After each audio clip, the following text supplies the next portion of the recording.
vraiment pas vraiment. Comment elle prend là? Je sais pas, ça va. Je me souviens plus du nom, c'est Stranger in Reality.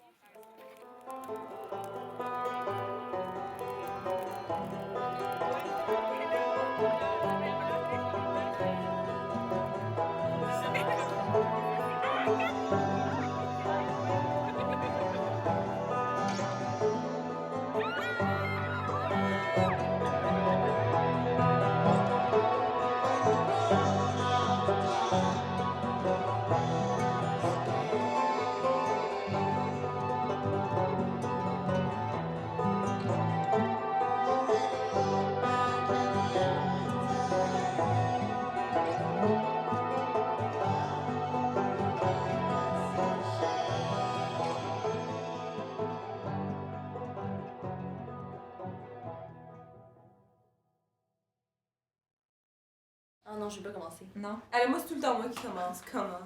Non, je viens de finir. Bon, ouais, c'est Gab qui commence. Non, mais là, attends, il faut que... Mais là, c'est pas On va mettre notre amitié. Bon,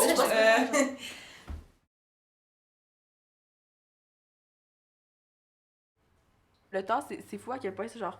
Je réalisais à quel point ça me touchait. Là. Quand j'ai quitté l'enfance, c'est con, mais ça a vraiment été difficile. Là. Je me rappelle juste comme à ma fête de 6e année, je pense. Pendant 2 semaines, j'avais fait de l'insomnie, que j'étais plus capable de dormir parce que je faisais juste une fixation du fait que comme j'allais grandir, que c'était comme je pouvais rien contrôler, que j'étais passée outre ma jeunesse, puis c'était comme aucun retour en arrière. J'étais genre au secondaire, c'était affreux parce que je comprenais pas ce milieu-là, je voulais pas y appartenir, puis j'étais juste comme genre vraiment déstabilisée. Quand t'es enfant, tu sais, t'es candide, t'as vraiment pas de responsabilité, t'as rien à penser. Puis quand j'ai eu mes règles, c'est vraiment là que je me suis dit, OK, il va falloir que tu sais, ça va être une responsabilité, ça va être un poids qui va être sur moi. Puis comme, tu sais, là, je commence vraiment à comme être une femme. Je les ai eus à l'âge de 14 ans, puis c'était vraiment quelque chose que j'attendais avec impatience. Fait que j'étais vraiment heureuse quand je les ai eus. J'ai vraiment fait comme si c'était normal pour moi, comme as-tu des services sanitaires. J'ai vraiment joué le rôle de comme j'étais habituée d'être dans ma semaine. Sauf à l'intérieur de moi, j'étais vraiment contente et excitée. Même mon père m'a proposé de m'expliquer. Puis j'étais comme, comment ça, mon père veut m'expliquer? T'es comme, t'es sûre, tu sais comment ça marche? Puis ma mère, t'es comme, tu veux-tu lire? Puis j'étais comme, non, c'est pas grave, je vais me débrouiller toute seule. Moi, par contre, genre, j'ai vraiment... Je sais pas, ça m'a vraiment pas marqué parce que c'est comme arrivé en secondaire 1, genre, puis comme dans ma tête, j'avais jamais pensé à ça, puis je m'en foutais vraiment totalement, puis c'est juste... Ça m'avait juste vraiment troublée plus par rapport à, comme, le dire, genre, à ma mère, puis comme... C'est vraiment... C'était ça, l'angoisse. C'était pas du tout, genre, je deviens une femme, après, j'ai comme... C'est fou à quel point, mettons, le fait de le dire à ma mère s'est mis en avant-plan par rapport à, comme, au fait de qu'est-ce qui ça marquait. Genre, c'était juste comme une angoisse, genre, ah, mon Dieu, comment je vais devoir annoncer ça? Puis sérieusement, ça a été comme une des, genre, 3 phrases les plus difficiles à dire, là. Dans ma tête, je me disais, OK, au pire, je le dirai jamais, puis ça va juste se faire naturellement un jour. Mais là, comme, mettons, la deuxième fois que j'ai mes règles, je me suis dit, OK, il faut que je le dise parce que c'était comme tellement un gros poids. Moi aussi, ça m'angoissait vraiment comme toi. Je l'ai pas dit. J'ai juste comme... J'ai montré à ma mère, puis là, je suis partie, puis tu sais, elle m'a réconfortée, puis tout ça, puis elle m'a dit, tu sais, il était temps, tu sais, ça arrive à toutes les femmes, puis tout ça, puis ça m'a un peu réconfortée, mais en même temps, j'étais toujours, tu sais, j'étais troublée quand même, là, tu sais, je savais que ça allait vraiment comme mettre un point, pas mettre un point à l'enfance, mais tu sais, presque ça, tu sais, vraiment comme changer totalement les choses, tu sais.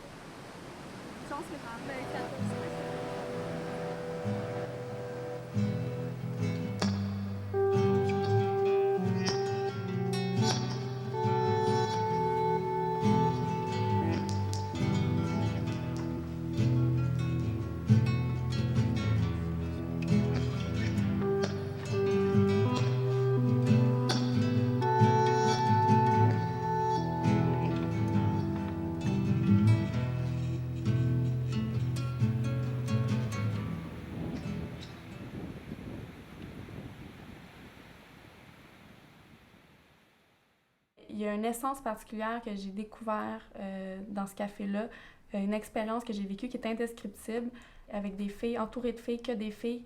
Puis ça gravitait beaucoup, je veux dire, il y a beaucoup de roulements, puis c'était toutes des filles différentes, mais on s'est toutes rejointes en quelque part, puis je me suis sentie comme membre de quelque chose, qu'on vivait des expériences similaires ou une espèce de difficulté semblable. C'est de là que je peux dire, ouais, je suis une féministe 2010... pro-sexe, whatever, là, mais je suis une féministe. les nonnes en dentelle, c'est un projet qui est parti, mais c'est comme parti d'une certaine urgence qu'on avait. Puis d'ailleurs, mon coloc m'en a parlé, il dit, tu sais, les nonnes, c'est des femmes écorchées. Puis oui, OK, mon rapport par rapport aux hommes, mais à la société en général. Puis je pense que j'avais comme besoin de parler de ça. Au départ, c'était juste comme... on avait eu cette idée-là par rapport à... on avait trouvé dans un magasin de tissu une petite rondelle de dentelle qui ressemblait à un vagin. Puis c'est comme ça qu'on est parti avec ça. Puis, hey, on est les nonnes en dentelle. C'est parti de là. Cet été, on a parti un blog là, où on publie qu'est-ce qu'on veut, dans le fond. On avait aimé ça, utiliser le terme genre du sexe féminin comme, au niveau comme plus vulgaire. Puis justement pour déconstruire l'idée de la vulgarité, c'est pas un terme genre qui exclut le monde, c'est comme ça rallie. Je veux dire, il n'y a pas personne qui l'est pas. C'est un sisterhood. C'est ça. Ouais. Et donc, ouais. Mais c'est quoi que j'avais dit D'ailleurs, par rapport on à se ça? considère comme 3 sœurs.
Moi, je sais vraiment pas ce que je veux faire là.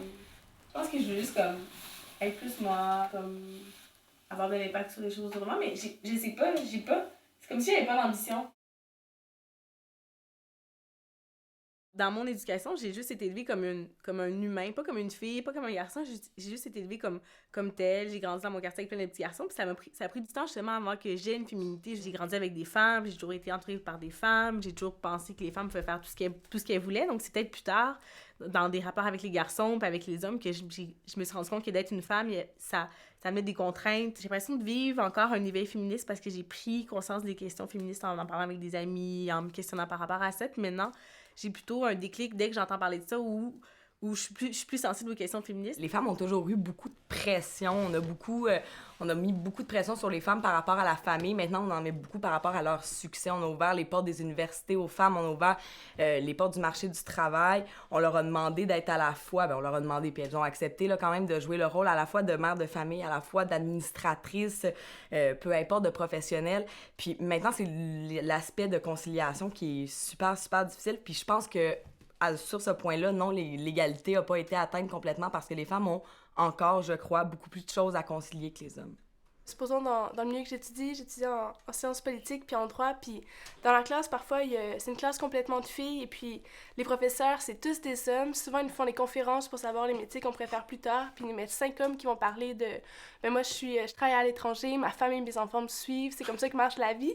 Puis par rapport au domaine international qui m'intéresse, savoir si plus tard, oui, est-ce que je peux trouver un homme qui a envie de voyager avec moi puis de, lui, me suivre, puis c'est quelque chose qui est pas toujours évident, puis éventuellement, ça peut se faire, mais toujours des questionnements par rapport à ça aussi. Pour moi, devenir une femme, c'est pas nécessairement avoir ton corps qui change, être dans des rapports de séduction, mais c'est juste te rendre compte que t'es une femme, puis te rendre compte que t'es condamnée à ça. T'es comme... Parce que t'es arrivé dans une condition féminine, puis ça te suit partout, dans le sens que dès que tu prends conscience que t'es une femme, c'est toujours au devant de toi. C'est ça, c'est toujours ce qui apparaît en avant. Puis ça a été pareil quand j'ai pris conscience que j'étais noire, je me suis dit, ça va toujours me précéder. Puis c'est la même chose pour les femmes. C'est comme un peu une perte d'innocence par rapport à ça. Puis c'est vrai que c'est sûr qu'on était plus libre avant parce qu'on, je sais pas, on se considérait comme peut-être l'égal des autres ou...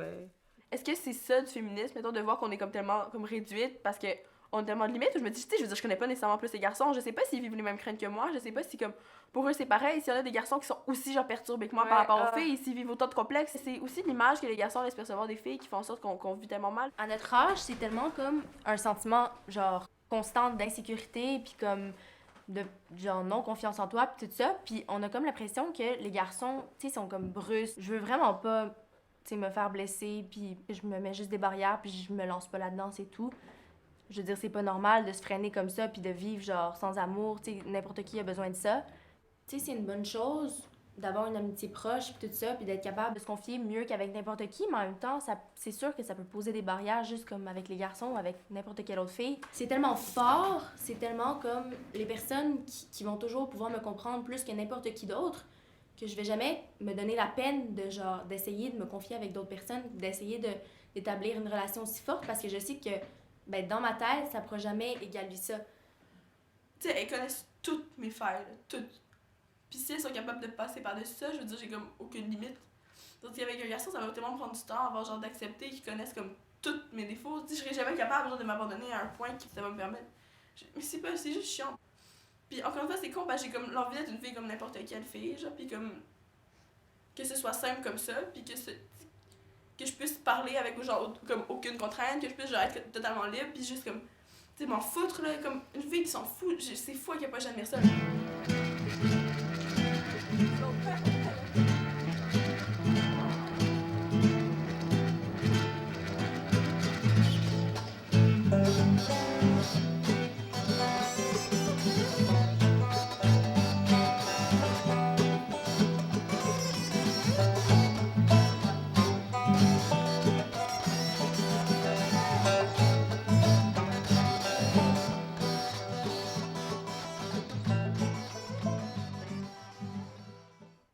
J'ai vraiment l'impression que les hommes, présentement, ont une image complètement faussée de la femme. Puis que quand tu corresponds pas à ces critères-là, ben, t'es dans le champ. Puis surtout les gars qui vont souvent vivre des one-night stands, qui accumulent les expériences, qui pensent que plus ils baisent de filles, plus ils en connaissent sur le sexe, mais c'est totalement faux. Parce que là, il n'y a pas de communication. Puis quand t'es une fille, puis tu baises un gars, puis tu sais que c'est une histoire d'un soir, tu veux lui faire croire que c'était la meilleure baise de sa vie, puis que c'était le roi. Puis c'est là que, genre, oui, si t'aimes pas ça, tu vas quand même crier. Mais tu c'est vas quand même particulièrement dans les one-night stands que tu vas te permettre de faker. Tu vas quand même faker parce que t'en as rien à battre. Puis c'est comme, tu veux pas dire, genre, au gars, excuse-moi, mais genre, je trippe pas parce que tu vas passer pour une fille frigide. Mais le gars, lui, il pense que, genre, la fille, elle doit crier à chaque fois. Puis que si elle a pas d'orgasme, elle est frigide. Mais c'est tellement faux, là. Puis ça m'a vraiment frustrée, là, j'arrête pas d'y repenser, puis que, sérieusement, genre, c'est généralisé. C'est pour ça que, ben, j'ai une grosse réflexion, parce que présentement, genre, je veux pas de one-night stand, je veux que mon prochain mec, tu sais, le gars que je vais avoir dans mon lit, je veux que ça soit le gars, là. Puis là, c'est que ça veut dire que, bon, la masturbation, oui, là, je me masturbe, puis je pense que c'est vraiment important pour la femme de se masturber. Parce que c'est là que tu sais que tu peux prendre confiance en toi puis dire, ben oui, je suis capable d'en avoir un orgasme, mais je suis capable de me faire plaisir. Il y a pas longtemps, j'ai vraiment eu une révélation sur comme les différences qu'il pouvait avoir encore aujourd'hui. Puis c'est particulièrement dans mon rapport au sexe que je l'ai réalisé. Moi, peut-être que j'avais une position aussi stéréotypée dans le sens j'étais comme non, le gars faudrait tout le temps qu'il veuille, puis c'est tout le temps lui qui est excité, puis la femme, c'est supposé être elle qui ça étende pas puis qui a mal à la tête, mais non, moi j'avais bien plus de désir sexuel que mon chum. Puis me faire dire non, genre, puis si belle, tu l'as pas, c'est pas de même, ça marche. Hey, j'étais chamboulée dans mon... Parce que la sexualité, ça touche à la base de ce que tu es, je pense. Puis c'est là que je l'ai réalisé, parce que c'est dans mon essence de femme même, le refus de ma féminité, de ce que je suis, genre. C'était pas genre, je veux pas faire l'amour avec toi ce soir, c'est genre, je te refuse en tant que femme. Moi, j'ai jamais vécu de relation, mais j'ai juste vécu des one-night stands, justement, où que j'ai jamais ressenti, justement, l'orgasme puis tout ça. Puis j'étais tout le temps en questionnement. Puis j'ai tout le temps eu des troubles par rapport à mon identité depuis que je suis vraiment jeune. Puis c'est ça qui a fait en sorte que j'ai développé l'anorexie, justement, par rapport à mon identité, mon corps, comment développer la physionomie. Est-ce que j'étais un homme, une femme? Je savais pas trop. Puis... ça m'a vraiment troublée pendant longtemps, jusqu'à temps d'avoir mes menstruations, où ça m'a vraiment mis en dépression totale, parce que une femme, genre, tu donnes la vie, tu sais qu'est-ce que t'es vraiment, puis tout ça, c'est que ça m'a vraiment troublée. Puis après ça, Ouais. Est-ce que je suis pas habituée d'en Non, parler, c'est correct, justement? c'est une catharsis. Puis c'est ça. Genre, t'es pas accroché à personne, puis tu t'identifies à personne, puis tout ça. Puis genre, faut que t'avances dans la vie. Puis est-ce que je suis une femme? Oui. Est-ce que je suis féministe? Je sais pas, genre. Mais présentement, là, tu te définis-tu plus comme une femme ou un homme? Une femme, parce que genre, j'ai rencontré un homme qui me prenait pour une femme, puis qui me Quel désirait en tant que femme. Quel homme? Le Guillaume. Guillaume. Ouais.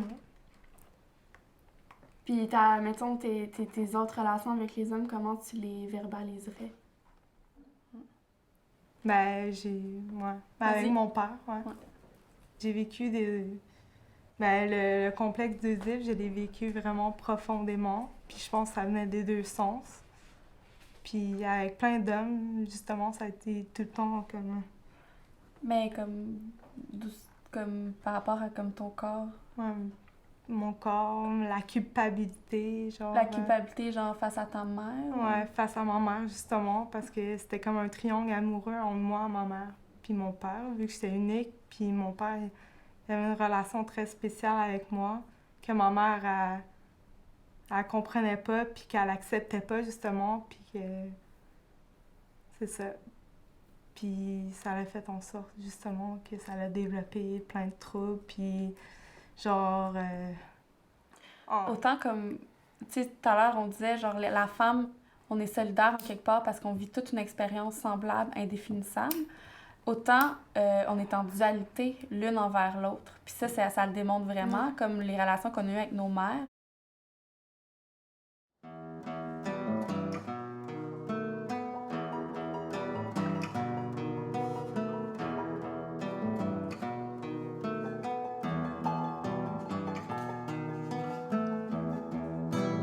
Je ressens la pression, disons qu'on est entre filles puis on est avec des gars. Si j'agis, par exemple, comme un gars, puis je suis comme vraiment amie avec eux, ben je sais qu'ils vont moins s'intéresser à moi. Puis c'est pas dans ma nature de comme aller faire la féfille puis faire comme un peu, pas me rabaisser, mais un peu ça, me rabaisser intellectuellement. Puis comme, genre, mettre des barrières à mes idées puis tout ça. J'ai vraiment l'impression que pour se considérer l'égal à un homme, il faut justement agir comme lui.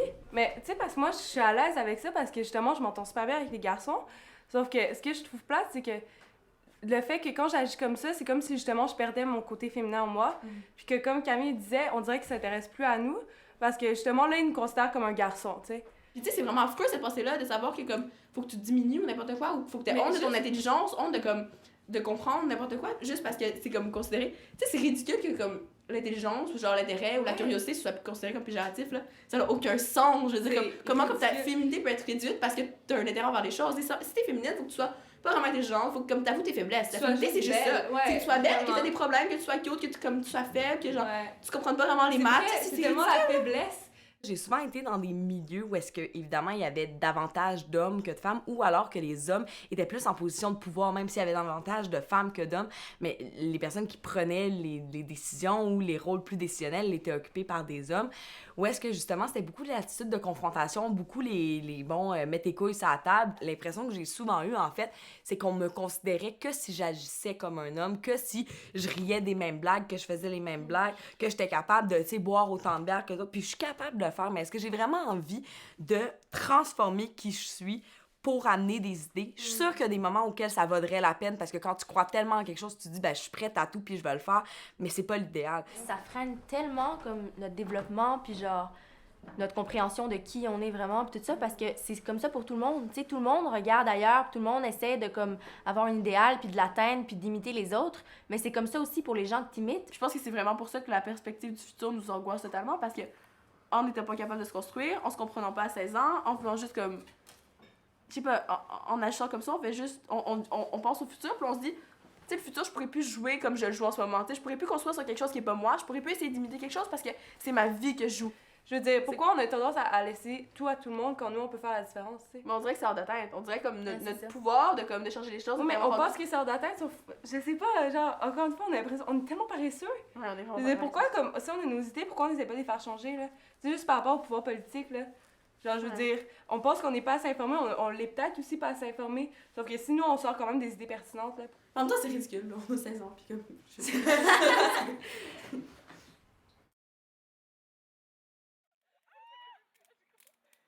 complexe.